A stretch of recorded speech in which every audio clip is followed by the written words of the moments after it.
पुरानी पेंशन की बहाली के मुद्दे पर आंदोलित सरकारी कर्मचारियों की तरफ से चलाए गए व्यापक आंदोलन और कैंपेनिंग का असर अब साफ तौर पर देखने को मिल रहा है। दरअसल पुरानी पेंशन की बहाली के मुद्दे पर आंदोलित सरकारी कर्मचारियों ने बिहार में जबरदस्त तरीके से एंटी इनकम्बेंसी का माहौल पैदा कर दिया है और इसी के नाते से अब साफ तौर पर एनडीए के प्रत्याशियों और खासकर बीजेपी के प्रत्याशियों को जबरदस्त तरीके से विरोध का सामना करना पड़ रहा है और इसी के नाते से एनडीए के घटक दलों में भी हड़कंप मचा हुआ है। आपकी स्क्रीन पर जो तस्वीर दिखाई दे रही होगी, ये बिहार के उप मुख्यमंत्री विजय कुमार सिन्हा है। विजय कुमार सिन्हा का अपने ही विधानसभा क्षेत्र में जबरदस्त तरीके से विरोध हो रहा है और आपको बता दें कि विजय कुमार सिन्हा के अलावा अन्य बीजेपी के विधायकों और सांसदों को जबरदस्त तरीके से विरोध का सामना करना पड़ रहा है और इसका कारण यह कि पुरानी पेंशन की बहाली के मुद्दे पर आंदोलित सरकारी कर्मचारियों ने इस बार जमीनी स्तर पर अपने आंदोलन को स्थापित कर दिया है और सरकारी कर्मचारी एंटी इनकम्बेंसी का इस तरीके से माहौल पैदा कर दिए हैं बिहार में कि बीजेपी के नेताओं और प्रत्याशियों को जबरदस्त तरीके से विरोध का सामना करना पड़ा और अपने कैंपेनिंग को ही आगे नहीं बढ़ा पा रहे हैं,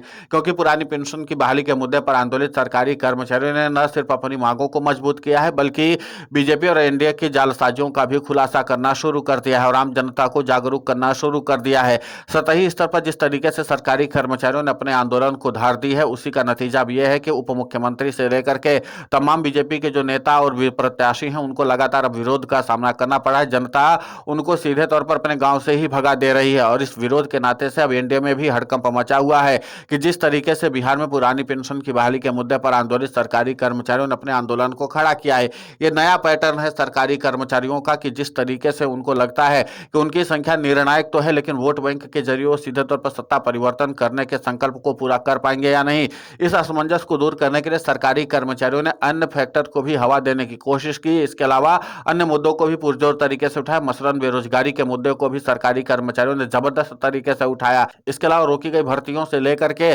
छात्रों के ऊपर किए गए लाठीचार्ज को भी सरकारी कर्मचारियों ने पुरजोर तरीके से उठाया। तो जाहिर सी बात है कि इन तमाम मुद्दों के ने अब एक बार फिर से बिहार में जबरदस्त तरीके से एंटी इनकम्बेंसी का माहौल पैदा कर दिया है। अब इसी के नाते से देखा जा रहा है कि पुरानी पेंशन की बहाली के मुद्दे पर आंदोलित सरकारी कर्मचारी आगे चल करके एनडीए के घटक दलों को और भी ज्यादा मुश्किलों में डाल सकते हैं, क्योंकि पुरानी पेंशन की बहाली के मुद्दे पर आंदोलित सरकारी कर्मचारियों ने अब जाकर के अपने कैंपेनिंग अभियान को शुरू किया बूथ स्तर पर और उसका परिणाम पहले ही 2-3 दिन में देखना शुरू हो चुका था। इसका मतलब है कि अगर पुरानी पेंशन की बहाली के मुद्दे पर आंदोलित सरकारी कर्मचारी इसी तरीके से धरातल पर काम करते रहे और एंटी इनकम्बेंसी का माहौल पैदा करते रहे तो आगे चल करके भाजपा समेत तमाम राजनीतिक दलों को भी नुकसान उठाना पड़ सकता है। दूसरी तरफ पुरानी पेंशन की बहाली के मुद्दे को लेकर के महागठबंधन की तरफ से अभी तक चुप्पी साधी गई, लेकिन इतना तय माना जाए कि बहुत जल्द महागठबंधन इस मामले पर सरकारी कर्मचारियों का पुरजोर तरीके से समर्थन करके इस बात का ऐलान कर देगा कि वो पुरानी पेंशन की बहाली करने वाला है। लेकिन अभी से पहले ही पुरानी पेंशन की बहाली के मुद्दे को लेकर के आरजेडी नेता तेजस्वी यादव और खुद कांग्रेस के कद्दावर नेता और पूर्व अध्यक्ष और नेता प्रतिपक्ष राहुल गांधी ने भी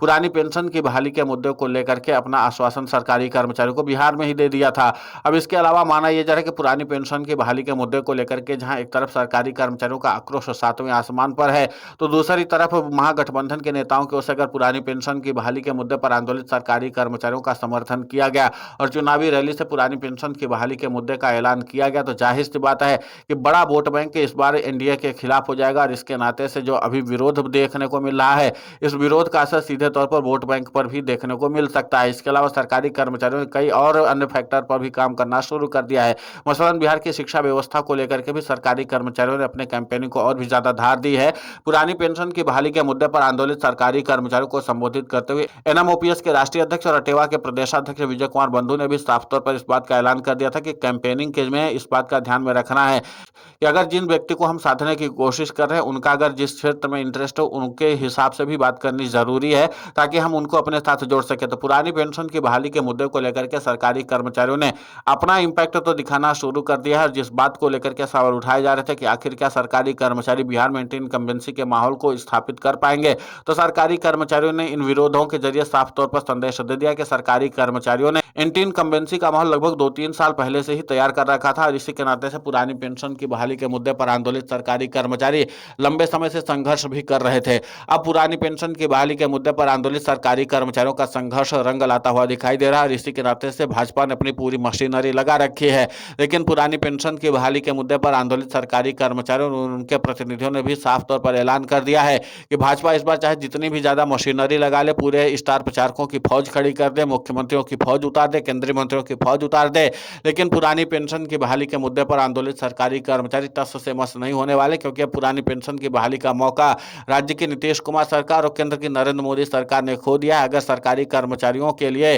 केंद्र की नरेंद्र मोदी सरकार संवेदनशील होती तो सीधे तौर पर बिहार में विधानसभा चुनाव के ऐलान के पहले ही घोषणा कर देती पुरानी पेंशन की बहाली की। लेकिन अगर केंद्र की नरेंद्र मोदी सरकार ने सरकारी कर्मचारियों की मांगों को प्रमुखता से ध्यान में नहीं रखा तो सरकारी कर्मचारी अपने वोट की चोट के जरिए इस बार संकल्प के साथ उतरे हैं और इस वोट की चोट के जरिए सत्ता परिवर्तन करके दिखाएंगे। तो देखना महत्वपूर्ण होगा कि जिस तरीके से पुरानी पेंशन की बहाली के मुद्दे पर आंदोलित सरकारी कर्मचारियों ने अपने इम्पैक्ट के जरिए सत्ता परिवर्तन करने के संकल्प को और भी ज्यादा हवा देना शुरू कर दिया है, जिसके नाते से लगातार बीजेपी और एनडीए के प्रत्याशियों को लगातार विरोध का सामना करना पड़ रहा है। जिसका इम्पैक्ट साफ है। इस बार पुरानी पेंशन की बहाली का मुद्दा बिहार में सुपरहिट साबित होने वाला है और जाहिर सी बात है कि अगर सरकारी कर्मचारियों ने बिहार में पुरानी पेंशन की बहाली के मुद्दे पर सत्ता परिवर्तन करने में सफलता हासिल कर ली, आगामी समय में जिन राज्यों में विधानसभा चुनाव प्रस्तावित है वहां पर सभी सरकारी कर्मचारी बहुत हाई जोश के साथ काम करेंगे और वहां पर भी सत्ता परिवर्तन करने में सफलता हासिल कर लेंगे। मसलन आगे 2027 में उत्तर प्रदेश का विधानसभा चुनाव है, सियासत के लिहाज से बड़ा राज्य माना जाता है और यहाँ पर भी सरकारी कर्मचारी पुरानी पेंशन की बहाली के मुद्दे पर आंदोलित और सत्ता परिवर्तन करना चाहते हैं। अगर यूपी बिहार में सरकारी कर्मचारी सत्ता परिवर्तन करने में सफल हो जाते हैं तो फिर जाहिर सी बात है कि केंद्र की नरेंद्र मोदी सरकार के ऊपर भी संकट पैदा हो जाएगा। फिलहाल इस पूरे घटनाक्रम को लेकर के आपकी प्रतिक्रिया बहुत महत्वपूर्ण होती है, आप हमें कमेंट करके जरूर बताएं। साथ ही पुरानी पेंशन की बहाली के मुद्दे पर हम लगातार आंदोलित होकर के खबरें चला रहे हैं। आप हमारे समर्थन के लिए चैनल को सब्सक्राइब करें, खबर को ज़्यादा से ज़्यादा शेयर करें ताकि पुरानी पेंशन की बहाली का मुद्दा और बुलंद हो।